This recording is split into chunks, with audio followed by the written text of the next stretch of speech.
오늘 함께 읽은 두 번째 시간 말씀으로 유혹의 욕심 그리고 거룩한 욕심 이런 제목으로 하나님 말씀 상고합니다.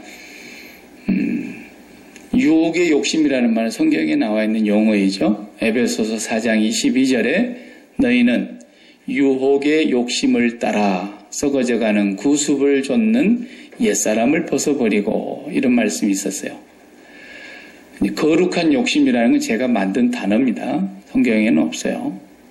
근데 두 단어가 좀 어울리기가 그런 말이죠. 거룩하다는 말과 욕심이라는 말을 적당한 말이 없어서 유혹의 욕심이라는 말과 그냥 반대되는 뜻으로 이해하시면 좋겠어요. 거룩한 욕구라 그래도 좋겠고,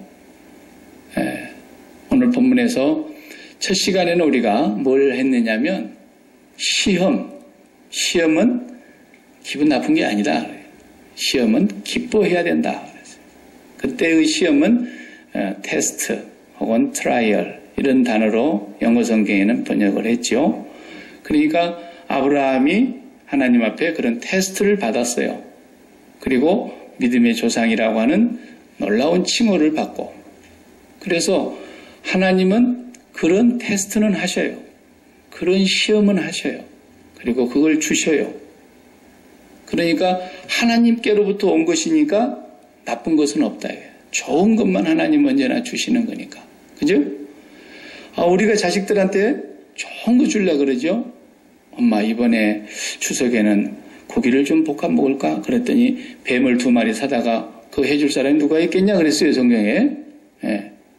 떡을 먹자 그러는데 길거리 가서 돌을 그냥 한 바구니 주워다가 그걸 푹 삶아서 줄 사람이 누가 있겠냐?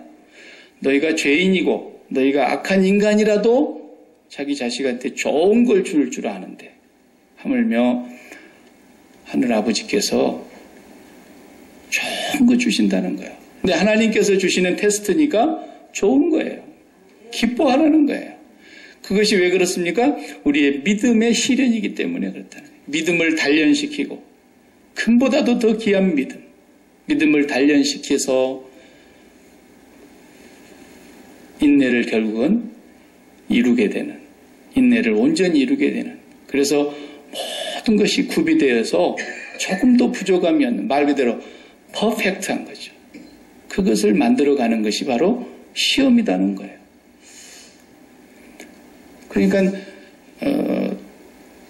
오늘 본문은 13절과 12절 사이에 시험이라는 단어가 다 나오는데 12절에도 시험이 나오는데 제가 지난주에 12절까지 그냥 잘랐어요.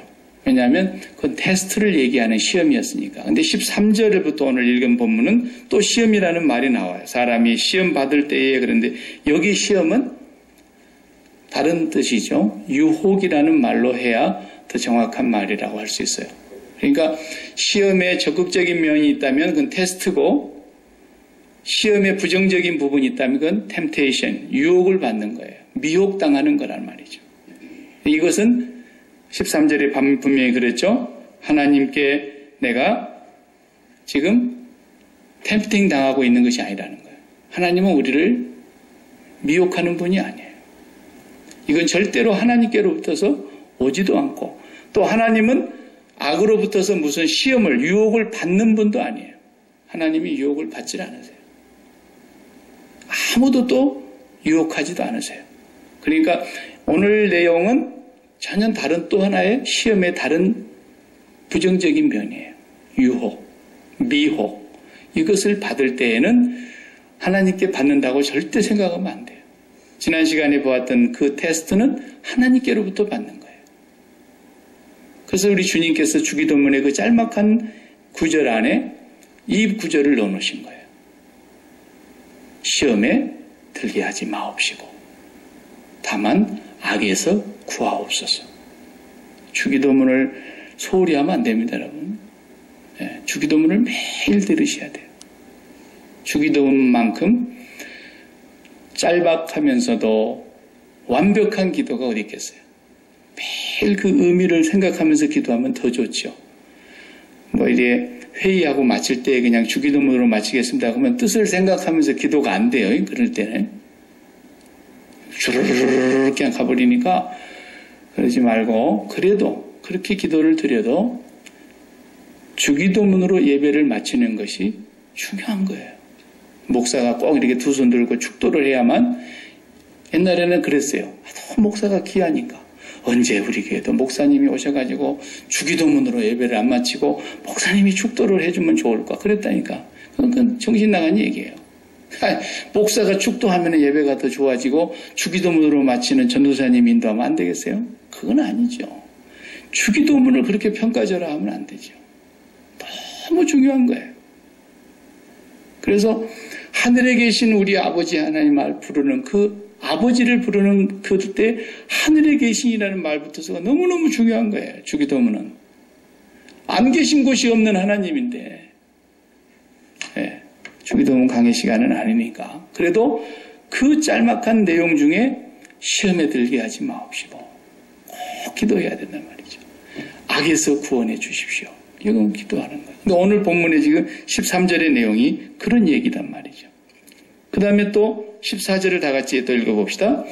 오직 각 사람이 시험을 받는 것은 자기 욕심에 끌려 미혹됨이니 그랬어요. 그러니까 여기서 이 유혹을 받는, 미혹을 받는 것은 그 출처가 어디로부터 시험이 오느냐, 이 유혹이 오느냐, 그 길목을 알아야 우리가 피할 수도 있고 대처할 수가 있을 거 아니겠습니까? 이 유혹이라고 하는 시험은 반드시 내가 그 원인이에요. 뭐 환경이 그래서 그랬습니다. 그건 단지 하나의 앞에 변명을 하는 거죠. 당신이 만들어 놓은 여자가 먹으라 해서 먹었습니다. 당신이 만든 뱀이 나를 꼬여서 먹었습니다. 다 헛소리고 미혹을 받은 그 원인은 나한테 있는 거예요. 본문에 뭐라 그랬어요? 자기 욕심에 끌려 유혹을 받은 거라는 거예요. 자기 욕심에 끌려. 그래서 여기 제가 오늘 본문의 제목을 유혹의 욕심이라 그랬어요. 유혹이라는 말은 아파테스라는 말을 썼더라고요. 성경을 찾아보니까 에베소서 4장 22절에 아파테스. 그 말이 뭔가 보니까 허망한 것, 거짓된 것, 참이 아닌 거짓을 얘기한 거예요. 그러니까 이거 참기름입니다. 그리고 파는데 냄새는 참기름 냄새가 나는데 가서 먹어보니까 아니야. 에? 그것이 거짓 기름이죠. 참기름 아니고. 그런 것처럼 아파테스라는 이 유혹이라는 말은 거짓된 거라는 거예요. 그리고 허망한 것인데 볼 때는 꼭 진짜같이 보이고 참인 것처럼 보이는데 실제가 아니라는 거예요. 실제로는 거짓된 그런 뜻이에요. 그 다음에 욕심이라는 단어를 또 보니까 에피디미아라는 말을 썼던데 그 단어는 분수에 넘치는 욕망을 얘기하는 단어예요. 욕심. 사전에도 그렇게 나와 있어요. 자기 분수에 너무 지나친 욕심. 분에 넘치는. 그래서 마음에서 일어나는 작용들입니다. 이게 전부. 거짓된 것이고 허망한 것이고 참이 아닌데 그것을 진짜인 줄 알고 더 많이 가지려고 하는 그런 마음. 이것이 유혹의 욕심이라는 거예요. 마음에서 일어나는 작용이에요. 이게. 이것 때문에 그 사람이 결국은 미혹하는 자에게 걸려서 시험에 든다 이 말이죠. 하나님은 절대로 그렇게 안 하시니까 하나님이 그러셨다는 말은 절대로 하면 안 되는데 마귀한테 속아놓고 지가 당신이 나한테 만들어준 저 옆에 내가 먹으라 그래가지고 그랬다고 그래가지고 막 핑계를 대고 당신이 만들어놓은 그 뱀이 어찌나 간교한지 내가 깜짝 속았다고 그 핑계를 책임을 다 전가하는 이런 모습을 우리가 보았지 않습니까? 그러니까 절대로 변명이나 핑계는 있을 수가 없어요. 반드시 자기 욕심에 의해서 유혹을 받아가지고 시험에 들었다. 이것이 정답입니다. 제가 늘 설명할 때 그랬죠. 옛날에는 양복집에 가면은 맞춰서 입었어요. 제가 맞춰서 입어본 기억이 있는데 맞춤복은 딱 자기 몸에다 제세해 주니까 뭐 한번 가봉하는 날 먼저 가서 한번 입어보고 나중에 이제 완성되면 뭐 틀림없어요. 하나님께서 우리를 만드실 때의 마음을 맞춤으로 창조하셨다니까요. 이 마음에 딱 맞는 사이즈가 뭐냐? 믿음이라고 하는 걸 최고로 정확하게 표현하는 열매는 기쁨과 행복과 만족이에요. 더 바랄 것이 없는 거예요. 믿음이라는 그 증거가 내게서 나타날 때. 그런데 내 마음에 뭔가 만족하다는 거죠. 만족하오니, 우리가 방금 찬양 그렇게 불렀죠? 만족한다는 거예요. 그래서 그 만족함 때문에 기쁨이 오고 행복이 느껴지는 거예요. 그래서 그 마음에다가 뭘 그렇게 해야만 그래 되느냐? 하나님. 맞춤 창조예요, 그게. 하나님이 우리 마음을 하나님 모시고만 살면 만족하게 지어 놓으셨어요. 더 바랄 것이 없도록 마음이 창조되어 있어요. 이 마음이라고 하는 영역이 말입니다. 참 신비한 거예요. 그런데 그 하나님을 등졌습니다. 하나님을 배반했습니다. 하나님을 모시지 않았습니다. 자기가 이제 하나님의 행세를 하는 거예요. 선악과를 따먹고. 그러면서부터서 하나님이 없어지니까 하나님께로부터 이제 멀리 쫓겨난 인생은 그 하나님 모시고 있었던 그 마음 자리에다가 하나님과 동등된 걸 갖다 집어넣으면 이제 만족하고 행복하고 기쁠 건데 하나님과 동등된 게 있을까요? 하나님과 동등된 것이 감히 어디 있겠어요? 누가 여호와와 비기며 누가 나 여호와와 같다 하겠느냐 그랬잖아요. 하나님과 어떻게 비길 것이 있겠냐고요. 그 하나님 빠져나와버린 그 마음자리에 하나님 맞춤으로 딱 창조되어 있는 마음 속에 아무리 갖다 집어넣어봐야 조금은 기뻐. 잠깐은 기뻐. 그러나 그 기쁨이 금방 변하고 또 공허해요. 그래서 이것이 있으면 또 기쁠까 하고 이것이 정답인가 보다. 그리고 또 그걸 쫓아가서 그 정답을 딱 손에 쥐고 나면 또 공허해요. 그러니까 혼돈과 공허가 계속 반복되는 거예요. 네. 그러니까 유혹의 욕심이라는 말은 거짓된 것인데 진짜인 줄로 속고 허망한 것인데 참인 줄로 속아서 그것을 마음에다 채우고 또 채우고 끝까지 채워보지만 하나님과 동등된 것이 채워지지 않는 한 채워질 수가 없는 거죠. 그러니까 마음은 계속해서 그 작용이 반복되니까 이걸 보고 유혹의 욕심이라는 말로 한 거예요. 우리 인간은 하나님으로 채워지지 않으면 주님 한 분, 그분을 모시고 그분만을 나의 소망으로, 그분만이 나의 능력으로, 그분만이 나의 기쁨으로 섬기는 그 마음은 정말 부족함을 느끼지 못해요. 그런 상태를 히브리 말로 샬롬이라 그래요. 더 이상 필요가 없어. 더 이상 바라는 것이 없어. 모든 면에 만족한다라는 그런 뜻이 샬롬이거든요. 그러니까 항상 히브리 사람들의 인사말이 샬롬, 주 예수 그리스도로 쫓아 은혜와 평강이 여러분에게 있기를 바랍니다. 그런 말이에요. 그게. 그러니까 하나님으로 채울 수 없는 마음이 돼버린 상태에서는 뭘 채워도 안 채워지니까 더 채워야 되는 줄로 생각하고 계속 채워야 하니까 그게 욕심이라고 해요. 그게 유혹의 욕심이에요. 이 길목을 알아야 돼요. 근데 오늘 본문 말씀을 읽어보면 야고보 장로께서 아주 말씀을 정말 너무너무 성령의 감동으로 놀라운 말씀이 15절에 이렇게 썼어요. 욕심이 잉태한 즉 죄를 낳고 죄가 장성한 즉 사망을 낳느니라. 이거 정말 영원히 변할 수 없는 진리의 말씀 중에서도 어떻게 이렇게 명제처럼 말이죠. 욕심이라는 거 방금 제가 설명했잖아요. 하나님 아닌 다른 것으로 채울 수 없는 이 마음을 뭔가 더 채워야 되려고 허망한 것들로 계속 거짓된 것들로 채워보지만 채울 수도 없는 그 마음에 뭘 채우려고 하는 마음을 갖든지 간에 하나님 빼놓고 마음에 담는 건 다 욕심입니다. 여러분 그걸 알으셔야 돼요. 그러니까 나는 죄가 없어. 그런 사람은 아직 죄가 뭔지를 모르니까 그러죠. 성령이 오시면 죄가 뭔지가 알아지는 거예요. 하나님 말고 마음속에 다른 것을 품는 것이 죄라니까요. 두 마음을 품었으니까. 죄악이에요. 자, 결혼을 한 부부가 됐는데 이제 남편이 됐고 아내가 됐는데 남편의 마음속에 아내를 온전히 마음에 담았다. 그럴 줄로 믿고 그 여자는 결혼했거든요. 그죠? 네.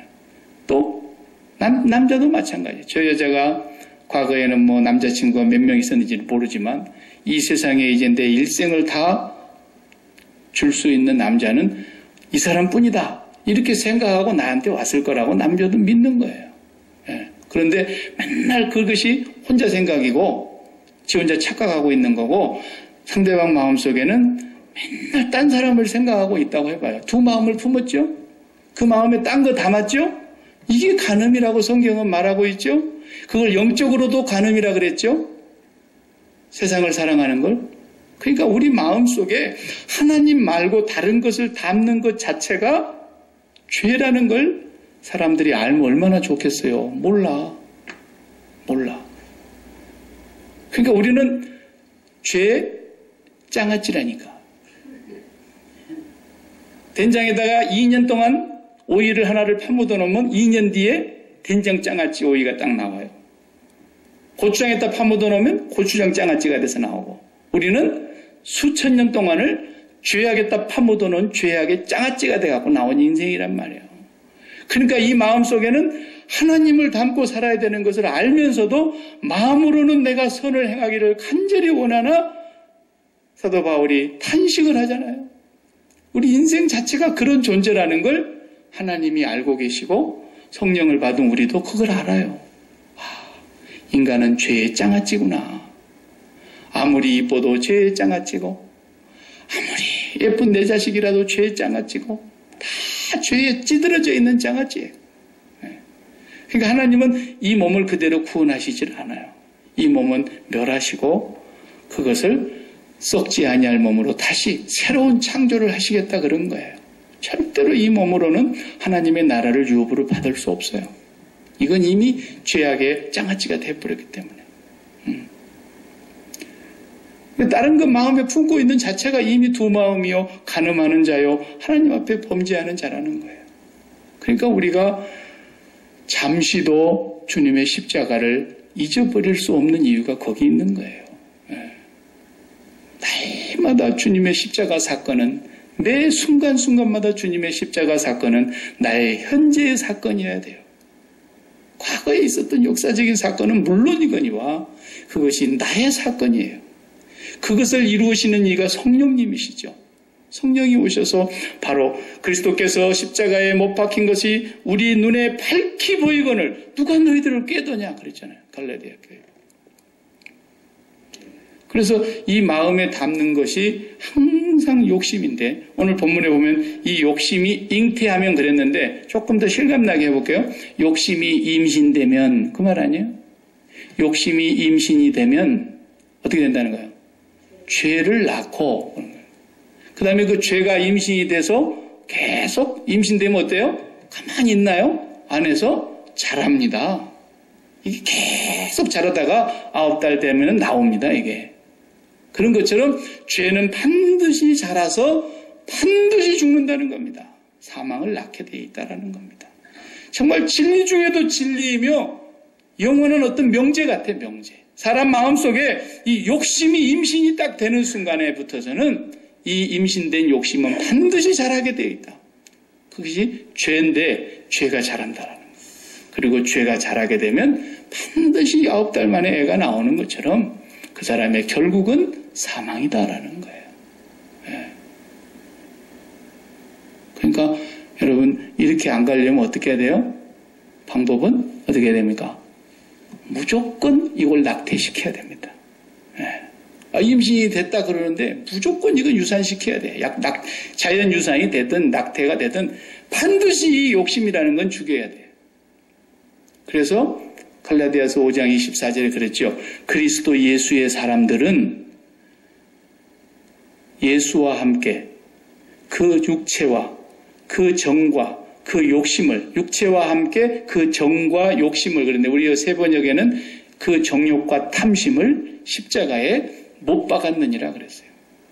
이미 완료형으로 이루어진 사건을 얘기하고 있는 거예요. 그리스도인이 됐다면, 그 사람이 예수를 믿는다는 말은, 풀으면 이 사람은 이제 마음속에 그동안에 하나님을 버리고 살았고 하나님을 등지고 살았고 하나님 외에 세상에 속한 것들을 마음속에다 집어담고 살았던 사람이었는데 그 세상을 담고 살았던 그 정과 욕심으로 꽉 차 있는 것을 그리스도 예수로 말미암아 그 육체와 함께 십자가에 못 박아버린 사람들이라는 거예요.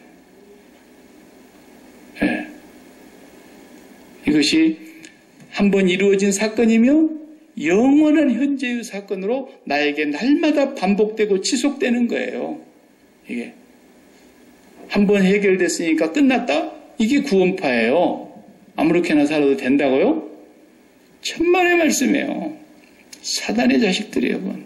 네. 날마다 성령으로 말미암아 나의 현재의 사건이에요. 영원한 사건이에요. 그렇기 때문에 우리 마음속에 있는 이 욕심이 그리스도와 함께 십자가에 못 박힌 사람이라는 것을 매일 확인하는 거. 그래서 제가 입에 달고 사는 거예요. 그래서 십자가는 사순절에 생각하는 게 아니고 가끔가다 한 번씩 생각하는 게 아니고 십자가는 눈을 딱 뜨면 예 주님 오늘도 제가 이 세상에 대하여 죽고 하나님께 대해서 삽니다. 라고 시작하는 매일매일이 돼야 된다는 거예요. 그리고 내 마음속에 욕심이 날마다 살아나요. 그 욕심이라는 것이 무슨 돈만 사랑한다는 그런 뜻이 아니잖아요. 하나님 외에 무조건 뭘 담으면 다 욕심이에요. 절대로 용납이 안 되는 건데 그게 담긴다니까. 예. 근데 우리는 그런 식으로 담으면 안 돼요. 아무리 귀한 것도 내 등 뒤에 둬야 돼요. 그리고 나와 하나님 사이에는 아무것도 끼면 안 돼요. 안 돼요. 절대로 끼면 안 돼요. 예. 아무리 자식이 이뻐도 자식이 잠들면 이렇게 가운데 안고 자였다가 잠들면 빼놓고 자야지 맨날 자식을 그 안에다 끼고 자면 그 부부가 문제가 있는 거야. 예? 그래 안 그래요? 잘 모르시나 봐요. 예. 제 선배 목사님은 하도 가난해가지고 어느 누님 결혼해가지고 사는 매형집에 항상 놀러 갔는데 갈 때마다 매형이 그 집에는 애가 없으니까 이제 신혼집인데 하도 예쁘다고 이 조카 애를 그냥 계속 데리고 잤대요. 가운데 탁 껴안고 이렇게. 근데 이상하게 잠만 자고 아침에 눈 떠보면 침대 밖에가 있더래요. 자기가. 와, 내가 이렇게 잠버릇이 나쁜가. 그리고 내가 어떻게 이 산을 넘어왔지? 이렇게 생각을 했는데 나중에 장가가고 그 비밀을 알았다 그래요.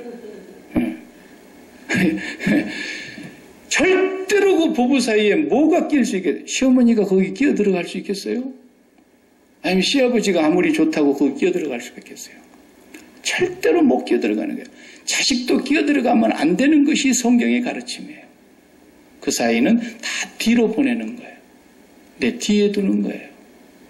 신앙생활이 그런 겁니다. 마음에 담지 말라는 말은 다 이제는 버려야 된다, 허무한 것이다 이런 얘기가 아니에요. 기독교는.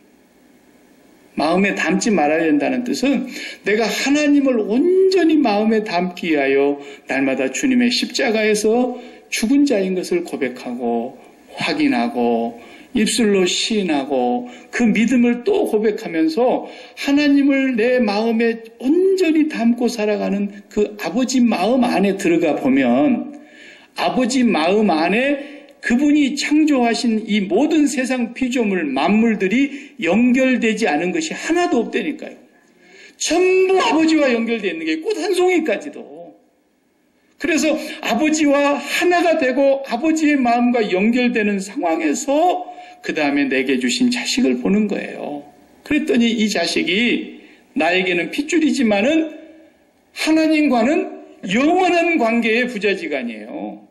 하나님은 이 자녀를 구원하기 위해서 독생자를 보내셨고 나와 통일하게 사랑하고 계시는 하나님의 백성이에요. 다음 제너레이션이에요. 이 아이가. 내가 세상에 없더라도 하나님은 다음 세대를 준비하기 위해서 이 아이를 보내신 거예요. 그러니까 내가 하나님을 그토록 사랑하고 보니까 하나님 사랑하는 마음 안에서 내 자식을 보기만 하면 이건 문제가 안 되는 거예요. 이건 죄도 아니고 이것이 정확하게 보는 거고 이것이 바른 신앙생활이에요. 돈 마찬가지예요. 돈을 직접 버는 것은 그것이 내 마음의 욕심이 돼가지고 반드시 미혹을 받게 돼 있어요. 그래서 돈을 사랑함이 일만하게 뿌리가 되나니 사람들이 그걸 사랑하다가 많은 사람들이 미혹을 받아 믿음을 떠났고 근심으로써 자기를 찔렀다 그랬잖아요. 예. 그러나 하나님 안으로 들어가서 하나님을 사랑하고 하나님과 하나 되는 가운데서 보니까 그 돈도 아버지의 것이며 아버지와 연결되어 있는 재물이더라는 거예요. 그러고 보니까 이 재물이 하나님께서 왜 내게 주시는가를 알게 되더라는 거죠. 그러니까 아무리 부어줘도 마음이 그쪽으로 치우치지를 않고 말려 들어가지를 않게 된다는 거예요. 마음에만 담지 말라는 거예요. 어떤 것도 마음에 담으면 죄악입니다. 그래서 오늘 여기 말씀하는 것은 네가 지금 시험을 당하는 것은 하나님이 시험을 이런 유혹을 주시는 분도 아니고 하나님은 누구도 시험도 하지 않으시고 하나님은 악에게 시험 받지도 않는 분인데 네 마음속에 하나님 아닌 다른 것을 담고 있었기 때문에 그 욕심 때문에 네가 미혹을 받은 것이다. 우리 마음에 안 담고 있으면 절대로 유혹이 안 됩니다. 그러나 여러분 마음속에 담고 있는 거 사랑하는 거 있어봐요. 반드시 이 미혹을 받게 돼 있어요. 뭐 이건 나는 안 받는데요. 그러면 안 담고 있었다는 뜻이지 담고 있었는데 안 받았다. 그런 말은 성립이 안 되는 거예요. 반드시 담고 있었기 때문이에요. 하다못해 자기의 자존심만 담고 있어도요. 엄청난 시험을 받습니다. 나라는 자존심 하나만 담고 있어봐요.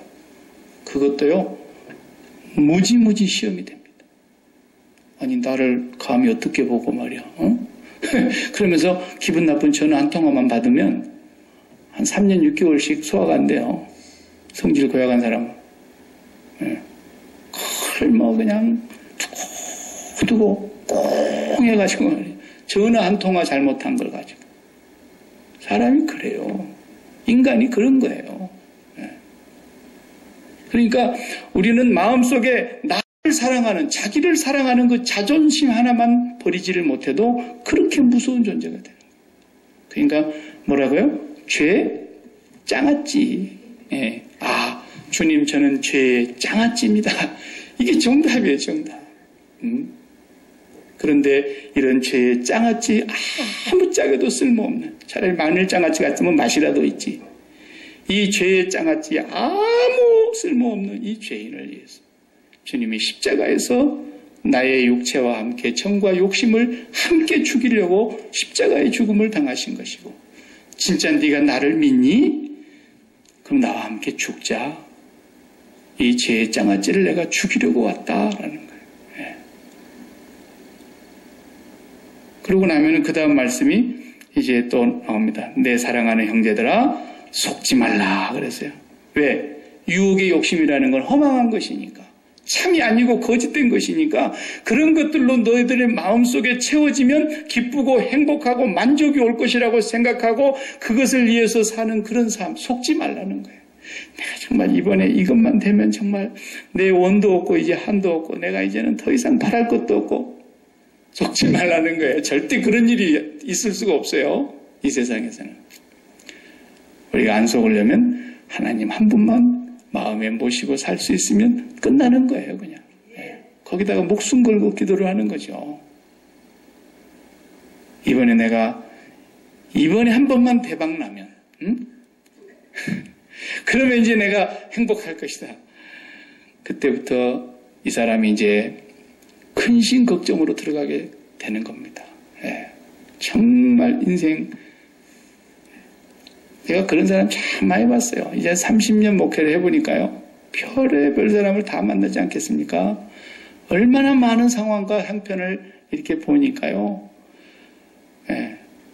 어떤 사람은 옛날에 가난할 때 맨날 그냥 전세방 올려달라 그러면 또 싼 데로 옮겨다니고, 그러면서 그냥 애는 그냥 여럿이 나가지고 그렇게 힘들고 살 때, 그렇게 살 때는 행복했는데, 아유, 사업이 하나가 잘 돼가지고 돈도 잘 벌리고 집도 큰 집 하나 사서 들어가고 자식들도 그냥 이제는 그냥 쓰고 싶은 대로 물 쓰듯이 쓰고, 그런데 그때부터서 왼수가 집안에 있는 거예요. 왼수가.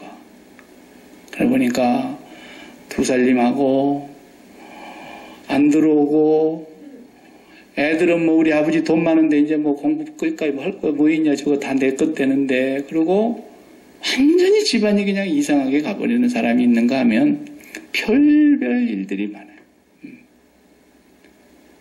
마음에 하나님 외에 다른 것 닮으면 행복할 것이다, 기쁠 것이다, 나는 이제 더 이상 고생 끝, 행복 시작, 이거 전부 속지 말라는 거예요.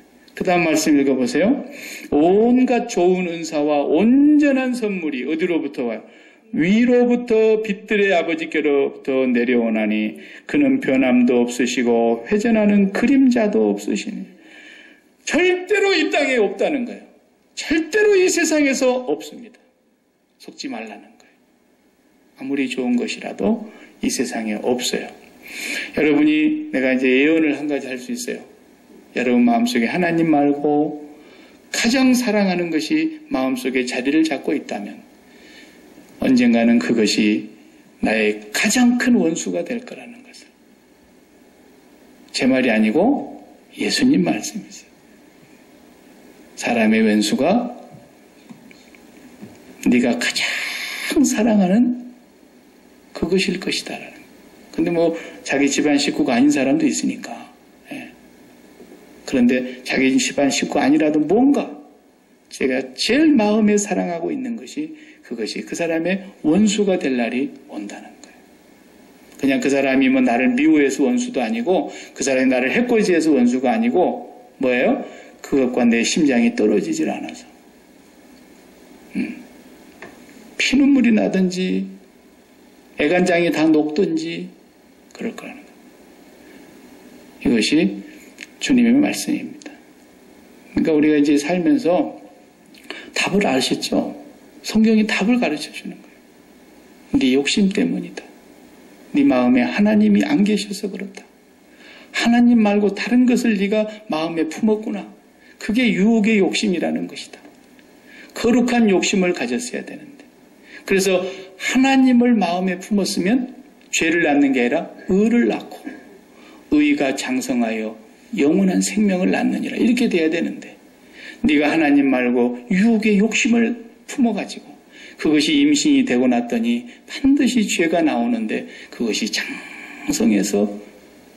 반드시 장성해서 나오는 날 죽음으로 끝난다는 것을 오늘 말씀하고 계시는 겁니다. 그러니까 여러분 죽는 날까지 뭐를 잘해야 돼요? 여러분 마음속에 있는 것 낙태시키시기 바랍니다. 네. 그것만 잘하면 끝나는 거예요. 그러면 절대로 그게 잘할 리가 없고 그게 출생할 리가 없어요.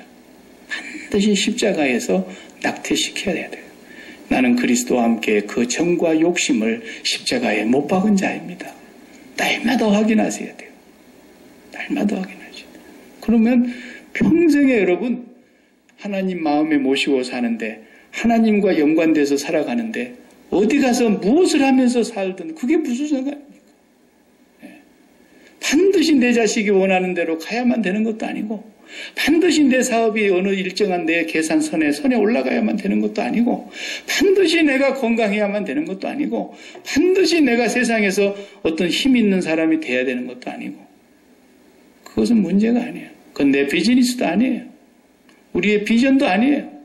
우리의 비전은 하나님 한 분을 내 마음속에 온전히 모시고 그분만이 나의 힘, 그분만이 나의 생명, 그분만이 나의 반석, 그분만이 나의 산성, 그분만이 나의 피난처, 그리고 날마다 기도하면서 사는 거예요.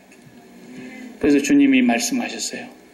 베드로야, 시몬아, 그 시험에 들지 않기를 깨어 기도하라. 베드로가 기도 안 해가지고 그 시험 든 거죠.